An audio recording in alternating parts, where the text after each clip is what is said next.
그 배경은 바벨론 포로 70년 기간 동안에 고향을 그리워하면서 잃어버린 조국, 가볼 수 없는 그곳, 또 그 고통스러운 비탄의 삶을 우리 하나님 은혜를 주셔서 어쨌든 견디게 하시든지 어떻게 해달라고 하는 탄원의 내용을 담고 있습니다. 성경은 아브라함과 그 이삭과 야곱의 가문을 통해서 구원받아야 할 인류를 위한 구원 계획을 시작하시는 내용으로 창세기 12장부터 시작이 되어집니다. 그러면서 그들이 기근을 당할 때 요셉을 통해서 애굽으로 이주해 가게 되고 거기서 430년 동안을 살게 되죠. 430년 동안 사는 동안에 그들은 신분이 노예로 전락을 하게 됩니다. 그래서 나면서부터 노예로 태어나고 또 죽을 때까지 노예 생활을 하다가 그렇게 세상을 떠나는데 환경을 바꾸어 볼 수도 없고 어떻게 다른 어떤 방도를 찾을 수도 없고 희망도 없고 소망도 없고 절망뿐인 인생, 그런 인생을 이스라엘 백성들이 살게 됩니다. 아들이 태어나면 이 아들을 기뻐하고 막 이래야 할 텐데 탄식을 하게 되죠. 왜냐하면 아들이 태어나면 다 죽여야 하니까. 그런 비참한 현실 속에서 이스라엘 백성들이 살아가고 있을 때에 하나님께서는 모세라고 하는 한 사람을 택해서 그를 통해서 이스라엘 백성들을 구원하게 하십니다. 그리고 이제 출애굽을 하게 되고 또 광야에 나왔을 때 만나를 먹게 하시고 메추라기를 먹게 하시고 반석의 샘물을 마시우게 하시면서 그들의 여정에 주님 함께 하시죠. 낮에는 구름 기둥으로 밤에는 불 기둥으로. 여러분, 이 팔레스타인 그 지역의 기후는 낮에는 너무 덥습니다. 그래서 떼약볕 밑에 나가가지고 1시간도 버티기가 어렵습니다. 그런데 낮에는 구름 기둥으로 하늘을 쫙 가리워서 그늘을 만들어 주셔서 그 안에 거할 수 있도록 해주시고 밤에는 또 너무 춥습니다. 그래서 추워서 너무너무 견디기 어려운데 밤에는 불기둥을 통해서 따뜻한 온기를 제공해 주시고 그래서 이스라엘 백성들과 함께 하시는 역사가 40년 동안이나 계속되게 되죠. 결국은 이스라엘 백성들을 이 요단강을 건너게 하시고 가나안까지 가게 하시는 하나님의 그 구원의 역사, 이스라엘 민족의 구원의 역사를 창세기와 출애굽기와 민수기의 내용을 통해서 우리에게 소개해주고 있습니다. 한편으로 이스라엘 백성들이 그 절망의 삶에서 구출함을 받고 광야로 나와서 훈련과 연단의 과정을 거친 이후에 가나안까지 들어가는 그 여정은 우리 인생의 여정과 비슷하게 설명을 해주기도 하죠. 우리는 마귀 사단의 권세 아래 놓여서 평생 사망 권세 아래 죽음을 두려워하면서 종로로 타면서 살고 있는 이 인생들을 하나님께서는 구원해 주시는, 그래서 축복의 가나안까지 인도해 주시는 이스라엘 백성들이 10번째 재앙을 거칠 때에 그 양을 잡아서 문인방과 문설주에 양의 피를 바르게 하지요. 그리고 그 피를 보고 넘어가게 하시고 죽음의 사자가, 그리고 그들은 구출함을 받고 그 다음에 나오게 되는 것은 예수 그리스도를 통해서 구원해 주실 하나님의 복음에 대한 모형이고 예표이기도 합니다. 그래서 결국 하나님께서는 그 인류를 구원하시는 그 일을 예수 그리스도를 통해서 그렇게 이루어 가시는 것들을 그 구약 성경에 예표적으로 설명해 놓고 있습니다. 그런데 이렇게 구출함을 받고 가나안에 살고 있는 이 이스라엘 백성들이 하나님을 잊어버려요. 여러분, 우리 인생의 비극은 어디에서 시작이 되느냐면 은혜를 잊어버리는 데서 온다고 하는 것입니다. 하나님의 은혜를 기억할 수 있어야 하는데 우리가 자꾸 잊어버려요. 하나님의 은혜는 깨닫는 데서 오게 되는데 깨닫는 것도 역시 마찬가지입니다. 너무 늦게 깨닫는 거예요. 깨달았을 때는 우리의 남은 삶이 얼마 남지 않은, 그래서 너무 늦게 깨닫는데 인생의 비극이 있고 깨달은 은혜마저도 우리가 자주 잊는다는 거죠. 근데 우리는 미련해서 자주 깨닫지 못하니까 하나님은 때로는 고난이라고 하는 과정을 통해서 우리로 많이 깨닫게 하시는 그런 부분도 없지 않아 많이 있습니다. 근데 미련한 사람은 고난을 통해도 못 깨닫는 경우가 많죠. 그런데 하나님께서 이 하나님의 은혜를 깨닫게 하시고 알게 하시고 경험하게 하시는데 이스라엘 백성들은 잊어버리고 하나님을 떠나고 멀리하고 죄 가운데서 우상 숭배하고 살아갑니다. 그래서 계속 구약의 선지자들을 통해서 하나님은 경고의 메시지를 계속 보내주십니다. 그런데도 이 경고의 메시지를 무시하고 그렇게 살아가다 보니까 결국은 하나님께서 그들을 심판하시게 되는데, 북방 이스라엘은 아수르라고 하는 나라에 의해서 완전히 멸망을 당하고 그 다음에 그들은 흩어져 버리고 다시금 존재하지 못하게 되죠. 그런데 이 남방 유다는 바벨론이라고 하는 나라에 의해서 결국 멸망을 당합니다. 그리고 모든 사람들이 다 포로로 끌려가서 바벨론에 끌려가서 거기에서 살고 있습니다. 1970년대에 후반에 유행했던 노래 중에 그런 노래가 있었습니다. The Rivers of Babylon이라고 하는 그런 이제 미국의 흑인들이 부른 노래가 한국에 와서 한동안 많이 유행을 했던 내용이 있는데, 그 내용은 시편에 나오는 내용으로 이제 그 바벨론의 포로로 끌려간 사람들이 비파와 수금을 버드나무 가지에 걸고 거기에서 고국을 그리워하면서 탄식하고 우는 그런 내용의 이야기인 것이죠. 이 히브리 노예들의 합창도 그런 배경하에서 그 고향을 그리워하면서 하나님의 은혜를 구하면서 이 비탄한 현실을 잘 어떻게 이기게 해주시든지 하나님의 자비와 긍휼을 구하는 그런 내용의 노래라고 할 수 있습니다.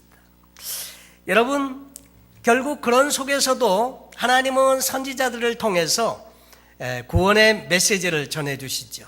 70년 후에 하나님은 이방의 고레스 왕을 통해서 그 구원의 손길을 베풀어 주시고 이스라엘 백성들은 3차에 걸쳐서 다시 고향 고국으로 돌아오게 됩니다.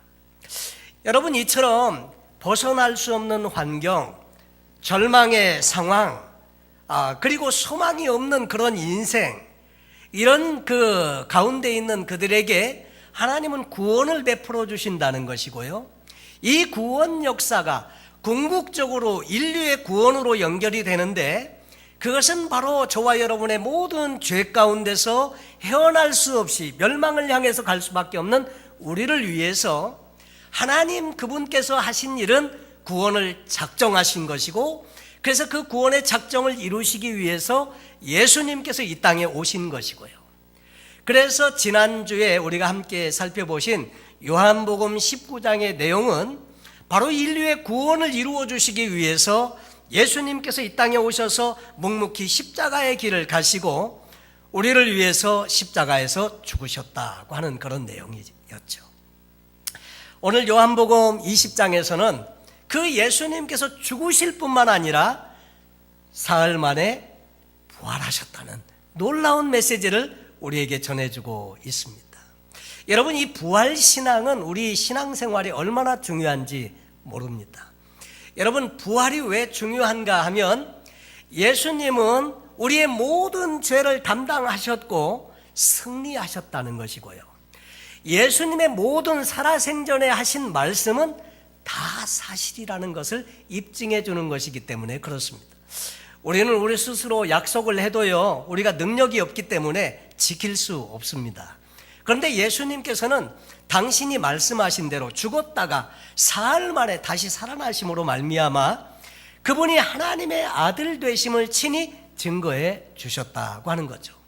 유대인들이 예수님께 와서 당신이 하나님의 아들로 왔다고 하는데 그럼 증거를 보여달라, 표적을 보여달라 이렇게 말할 때 예수님은 내가 너에게 보여줄 표적은 요나의 표적밖에 없다.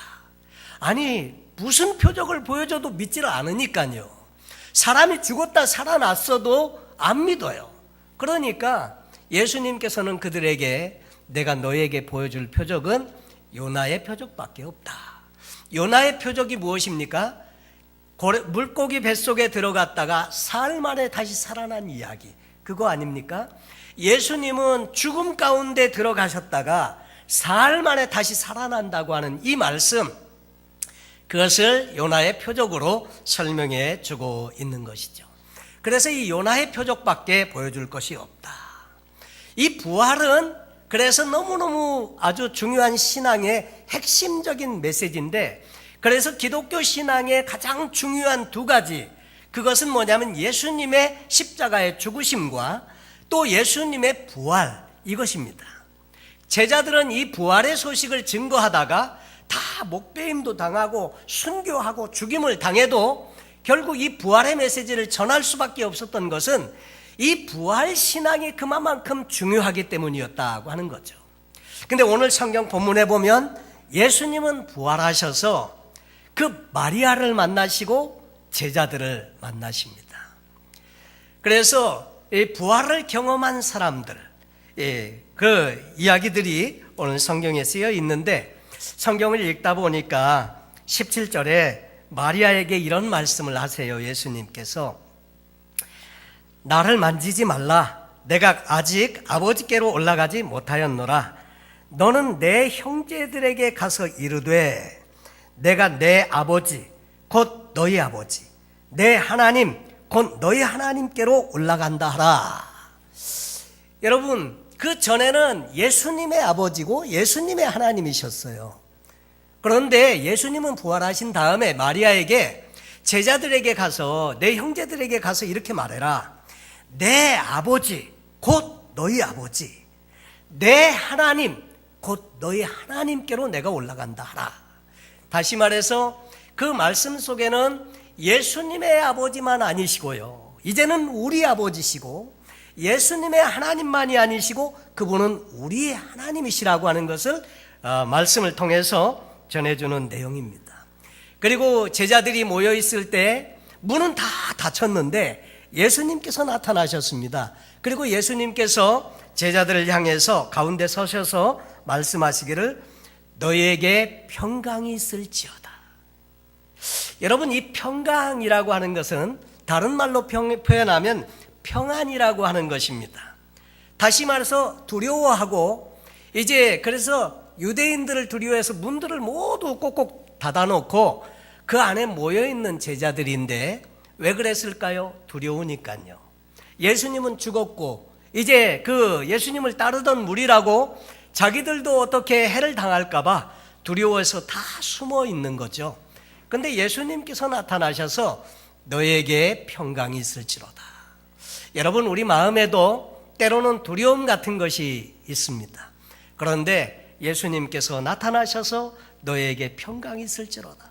특별히 이 요한은 이 말을 계속 오늘 20장에서 3번 이상 기록해 놓고 있는데, 그 이유는 뭐냐면 당시에는 초대 기독교인들이 박해를 많이 당하고 있었습니다.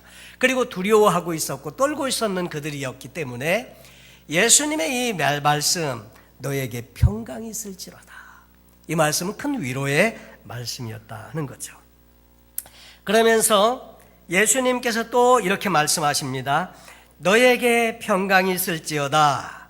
그리고 하시는 말씀이 아버지께서 나를 보내신 것 같이 나도 너희를 보내노라. 사실 이 요한복음은 20장이 마지막 장으로 알려지고 있고 21장은 그 뒤에 첨부된 내용으로 우리가 보고 있습니다.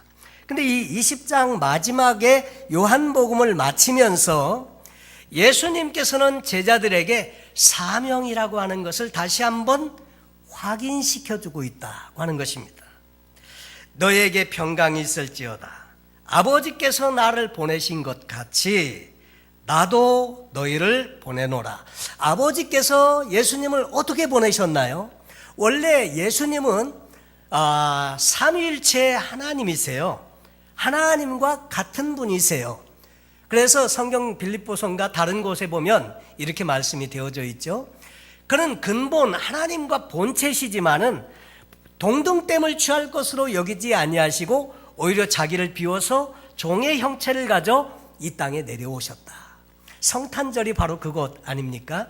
예수님께서 육신을 입으시고 가장 낮고 비천한 모습으로 내려오신 것, 이것이 성탄절인데 마국간에 말구유에 탄생하신 다음에 누이시는 가장 낮은 자리로 오셔서 그래서 사시는 동안에 그 공생애를 거치면서 제자들에게 하나님 나라의 복음을 전하시고 훈련하고 그리고 십자가에 돌아가시고 난 다음에 여러분 예수님이 부활하신 다음에 하신 일이 두 가지가 있는데 그 첫째는 낙심하고 있는 제자들을 회복시키는 일을 하셨습니다.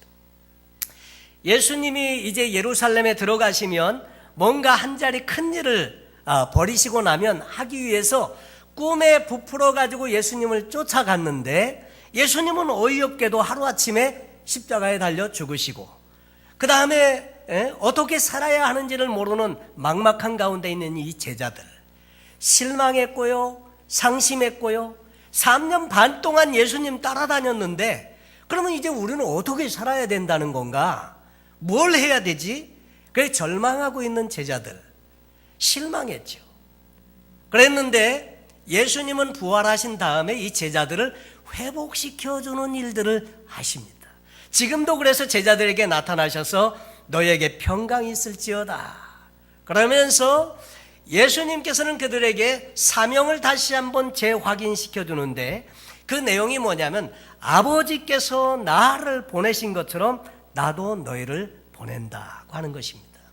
근데 아버지께서 어떻게 보내셨느냐면 성육신 과정을 통해서 낮고 비천한 모습으로 보내셨다는 거죠.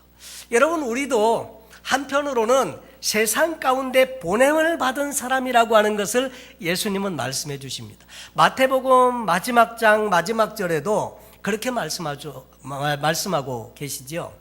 그러므로 너희는 가서 모든 족속으로 제자를 삼으라고 하시면서 예수님께서는 그 제자 삼으라고 하는 명령을 주시면서 마태복음을 마지막으로 맞춰주고 있습니다. 볼지어다 내가 세상 끝날까지 너희와 항상 함께 있으리라 하시니라. 그러면서 마태복음도 역시 마찬가지로 사명을 확인시켜주고 예수님은 승천하시는 것으로 그렇게 되어져 있습니다. 여러분 그래서 오늘 요한복음 20장 내용에서는 예수님께서 그동안 제자들과 더불어서 나누셨던 말씀 그 말씀들을 상기시키시고 사명을 재확인시켜 주는데 너희가 약하기 때문에 너희가 감당하기가 어려울 수도 있기 때문에 무엇을 또 말씀하시느냐면 그 말씀 이후에 예수님께서 숨을 내쉬며 가라사대 성령을 받으라 이런 말씀을 주십니다. 성령이라고 하는 것은 루아크 다시 말해서 숨, 호흡, 바람 이런 것들을 말하는데 숨을 내쉬며 이 말은 역시 성령을 의미하는 상징적인 표현이라고 할 수 있습니다. 숨을 내쉬며 가라사대 성령을 받으라. 그 성령을 받음으로 말미암아 제자들이 능력으로 덧입힘을 받게 되고 그래서 이 사명을 감당할 수 있기 때문에 예수님께서는 성령을 받으라 이렇게 말씀을 하고 계시는 것입니다.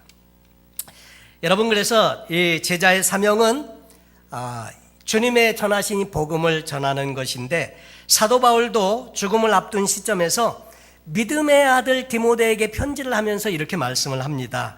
디모데후서 2장 2절에 또 내가 많은 증인 앞에서 내게 들은 바를 충성된 사람들에게 부탁하라. 그들이 또 다른 사람들을 가르칠 수 있으리라. 여러분 오늘 우리가 받은 이 복음의 말씀은 이래서 오늘 우리에게까지 전해져 오게 된 거다 하는 거죠. 디모데후서 4장 2절에서는 너는 말씀을 전파하라.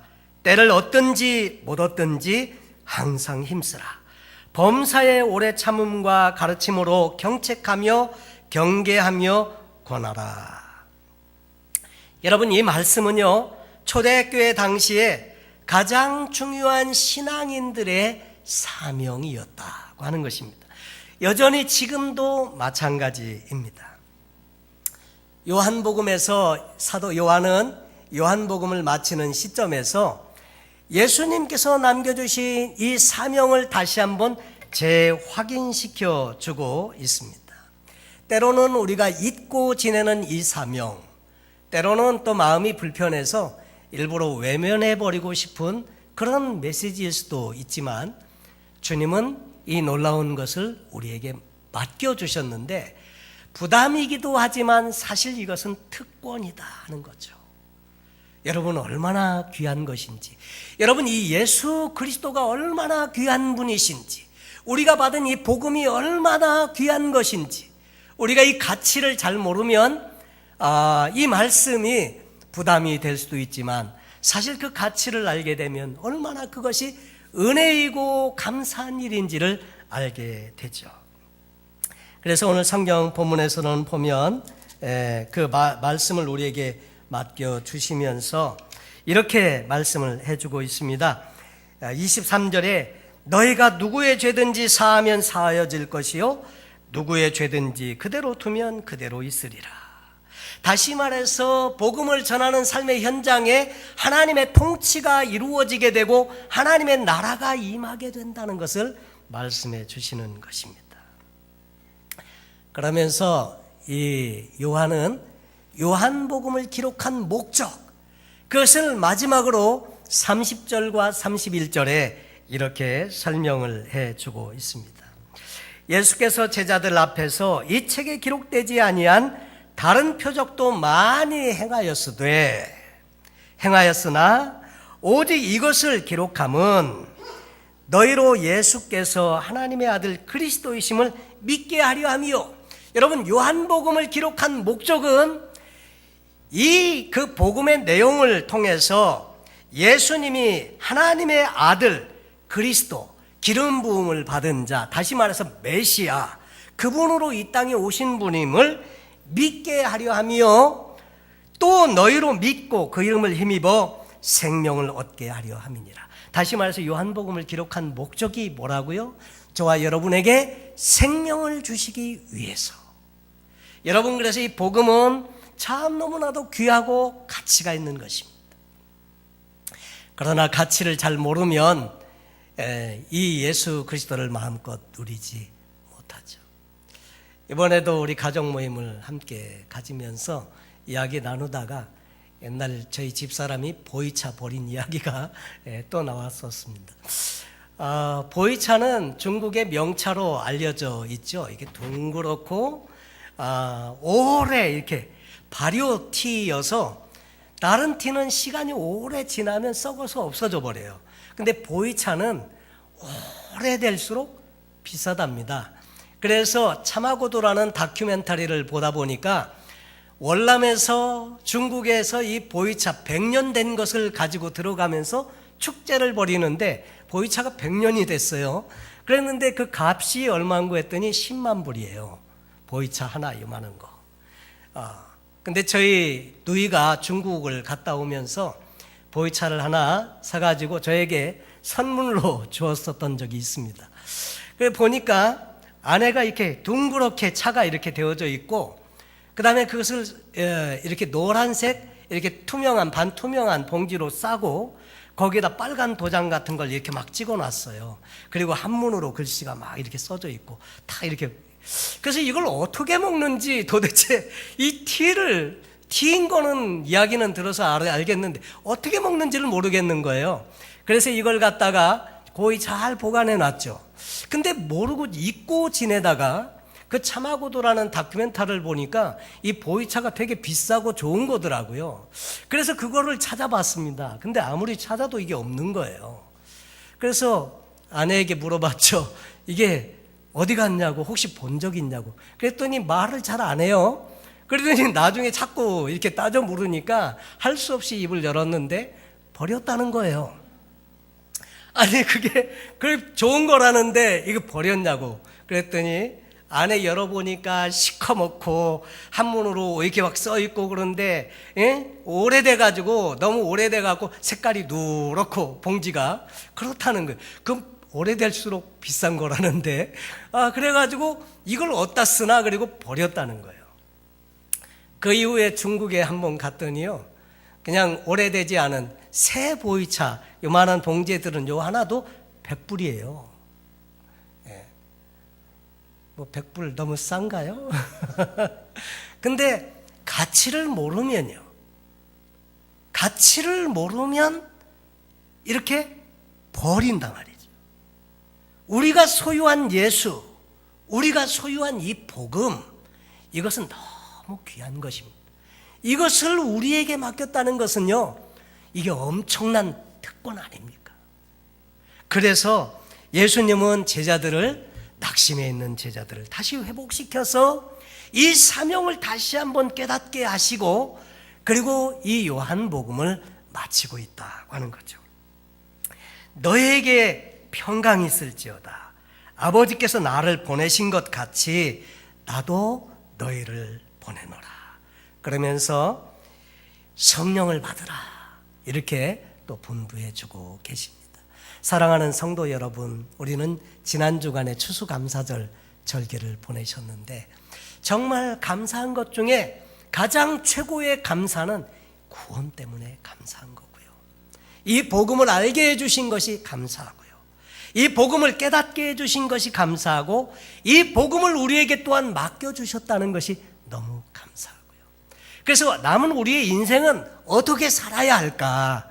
그것은 우리에게 맡겨주신 이 사명을 감당하는 일에 우리가 초점을 모아서 우리가 무엇을 하든지 어디에서 살든지 어떤 우리의 라이프 스타일은 저마다 다를 수 있지만 우리는 다 같이 이 복음의 사명을 받아서 살고 있다. 우리는 예수님께로부터 보냄을 받은 사람이다. 여러분, 사람을 보낼 때, 중요한 일로 사람을 보낼 때 누구를 보냅니까? 믿을 만한 사람, 참 그래도 잘 감당할 만한 그런 충성된 사람에게 맡기지 않습니까? 그런데 우리는 그렇지 못한 존재인데도 불구하고 우리를 충성되이 여기셔서 우리에게 이런 놀라운 사명을 맡겨주시고 복음을 주셨다는 것, 우리가 기뻐하고 감사하면서 우리가 이 사명을 위해서 또 주님 앞에 귀하게 쓰임받는 복된 저와 여러분 되시기를 예수님의 이름으로 축원합니다. 기도하겠습니다.